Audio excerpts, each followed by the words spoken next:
আচ্ছা, এটা কি কখনো ভেবে দেখেছেন যে পৃথিবীর সবচেয়ে ছোট প্রাণীদের মধ্যে একজন কিভাবে সবচেয়ে বড় প্রভাব ফেলতে পারে? ব্যাপারটা শুনতে বেশ অদ্ভুত, তাই না? কিন্তু এটাই প্রকৃতির এক অসাধারণ রহস্য। চলুন আজ আমরা এই রহস্যটাই ভেদ করার চেষ্টা করি।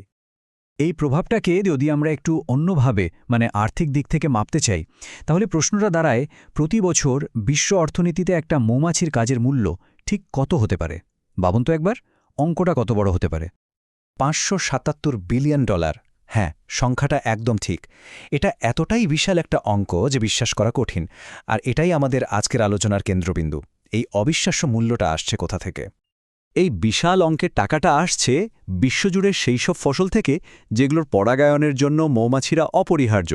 মানে আপেল, বাদাম থেকে শুরু করে আমাদের রোজকার কফি, এই সব কিছুর পেছনেই কিন্তু রয়েছে তাদের নিরলস পরিশ্রম। ভাবা যায়?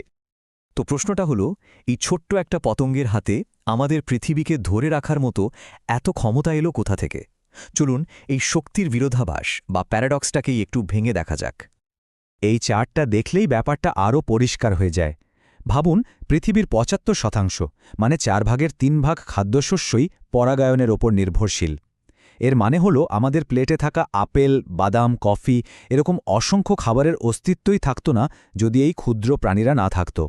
ওরা আক্ষরিক অর্থেই আমাদের খাদ্য ব্যবস্থার এক অদৃশ্য ভিত্তি। কিন্তু ওরা এত দক্ষতার সাথে এই কাজটা করে কিভাবে? এর রহস্য লুকিয়ে আছে তাদের অসাধারণ এক সামাজিক ব্যবস্থায়, যেটাকে বলে হাইভ মাইন্ড বা চাকের সম্মিলিত চেতনা। এটা সহযোগিতার এক দারুণ উদাহরণ। বিজ্ঞানীরা এই পুরো মৌচাককে একটা সুপার অর্গানিজম বলেন। এর মানে কি? মানে হল হাজার হাজার মৌমাছি মিলেমিশে এমনভাবে কাজ করে যেন তারা সবাই মিলে একটাই জীব, একটা একক সত্তা, ঠিক যেমন আমাদের শরীরের কোষগুলো একসাথে কাজ করে। এটাই তাদের এই অবিশ্বাস্য সহযোগিতার মূল ভিত্তি। আর এই সুপার অর্গানিজমের ভেতরে প্রত্যেকের কাজ কিন্তু একেবারে নির্দিষ্ট। যেমন রানী মৌমাছির একমাত্র দায়িত্ব হল ডিম পাড়া। অন্যদিকে কর্মী মৌমাছিরা, ওরাই আসলে সব করে, খাবার খোঁজা, চাক বানানো, সেই চাক রক্ষা করা। আর আছে ড্রোন, যাদের একমাত্র উদ্দেশ্য হল বংশবিস্তারে সাহায্য করা। কি অসাধারণ এক শ্রমবিভাজন, তাই না? কিন্তু এত নিখুঁতভাবে কাজ করতে হলে তো নিজেদের মধ্যে যোগাযোগের দরকার, তাই না? ওরা সেটা করে এক অদ্ভুত উপায়ে, একটা বিশেষ নাচের মাধ্যমে, যার নাম ওয়াগেল ড্যান্স। যখন কোনো কর্মী মৌমাছি খাবারের সন্ধান পায়, তখন সে চাকে ফিরে এসে ইংরেজি ৮ অক্ষরের মতো করে নাচে। এই নাচের কোনটা বলে দেয় খাবার কোন দিকে আছে, আর নাচের সময়টা বলে দেয় খাবারটা ঠিক কতটা দূরে। এক কথায় প্রকৃতির নিজস্ব জিপিএস সিস্টেম। কিন্তু এই যে এত সুন্দর নিখুঁত একটা ব্যবস্থা, কি হবে যদি এটা ভেঙে পড়তে শুরু করে? আর দুর্ভাগ্যবশত ঠিক সেটাই ঘটছে। বিশ্বজুড়ে মৌমাছির সংখ্যা আশঙ্কাজনক হারে কমছে, আর এর পরিণতি হতে পারে এক ভয়াবহ ডমিনো এফেক্টের মতো। শুধু মুখের কথা নয়, পরিসংখ্যানটা দেখুন। শুধুমাত্র আমেরিকাতেই প্রতি বছর মৌমাছির প্রায় ৩০ থেকে ৪০% কলোনি, মানে মৌচাক, পুরোপুরি নষ্ট হয়ে যাচ্ছে। এই সংখ্যাটাই বলে দেয় যে সংকটটা কতটা গভীর। তাহলে এর শেষটা কোথায়? ব্যাপারটা খুব সহজ, একটা সমীকরণের মতো। যদি মৌমাছি না থাকে, তার মানে পরাগায়নও হবে না। আর পরাগায়ন যদি না হয়, তাহলে আমাদের পুরো খাদ্য ব্যবস্থাটাই ভেঙে পড়বে। এটা কোনো কল্পবিজ্ঞান নয়, এটাই কঠিন বাস্তবতা। আর এই ভেঙে পড়ার প্রভাব কতটা মারাত্মক হতে পারে দেখুন।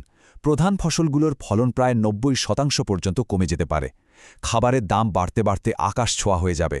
ফল আর সবজি থেকে যে ভিটামিন আর খনিজ আমরা পাই, সেগুলোর অভাব দেখা দেবে। এমনকি বুনো গাছপালার প্রজননও থেমে যাবে, যার ফলে পুরো বাস্তুতন্ত্রটাই ভেঙে পড়বে। এক কথায় চতুর্দিক থেকে সংকট। তাহলে আমাদের ভাগ্য যে মৌমাছিদের সাথেই বাধা, এটা স্পষ্ট। এখন প্রশ্ন হল, এই সংকট থেকে বেরোনোর পথটা কি? চলুন এবার হুমকিগুলো চিহ্নিত করে সমাধানের দিকে এগোনো যাক। প্রথমেই দেখা যাক হুমকিগুলো কি কি। এর মধ্যে সবচেয়ে বড় হলো কিছু মারাত্মক কীটনাশক, যেমন নিওনিকোটিনয়েডস। এর সাথে আছে তাদের প্রাকৃতিক বাসস্থান ধ্বংস হয়ে যাওয়া, জলবায়ু পরিবর্তনের প্রভাব, আর ভ্যারোয়া মাইটের মতো ভয়ঙ্কর পরজীবী। এছাড়াও একই জমিতে বারবার শুধু এক ধরনের ফসলের চাষ বা মনোকালচারও তাদের খাবারের উৎস কমিয়ে দিচ্ছে। তবে আশার কথা হল, সমাধানের চেষ্টাও কিন্তু থেমে নেই। বিশ্বজুড়ে টেকসই কৃষি পদ্ধতির দিকে ঝোঁকা হচ্ছে। পরাগিকদের জন্য তৈরি করা হচ্ছে বিশেষ করিডর বা রাস্তা। এমনকি বড় বড় শহরেও মৌমাছি পালনের উদ্যোগ নেওয়া হচ্ছে। আর সবচেয়ে জরুরি, ক্ষতিকারক কীটনাশক নিষিদ্ধ করার জন্য চাপ বাড়ছে। আর সবচেয়ে বড় কথা হলো এই সমাধানে কিন্তু আমরা সবাই অংশ নিতে পারি। কিভাবে? খুব সহজ কিছু উপায়, যেমন নিজেদের বাড়িতে বা বারান্দায় কিছু দেশীয় ফুল গাছ লাগানো, যেগুলো মৌমাছিদের প্রিয়, বাগানে কীটনাশক ব্যবহার পুরোপুরি বন্ধ করে দেওয়া, এমনকি স্থানীয় ও সৎ মৌচাষীদের থেকে মধু কিনে তাদের সমর্থন করা। এই ছোট ছোট পদক্ষেপগুলোই কিন্তু একসাথে মিলে এক বিরাট পরিবর্তন আনতে পারে। শেষ পর্যন্ত এই ক্ষুদ্র রক্ষকদের বাঁচানোর অর্থ কিন্তু শুধু মৌমাছিদের বাঁচানো নয়, এর আসল অর্থ হল আমাদের নিজেদের ভবিষ্যৎ, আমাদের গ্রহের স্থিতিশীলতা আর আগামী প্রজন্মের জন্য একটা সুন্দর পৃথিবী নিশ্চিত করা।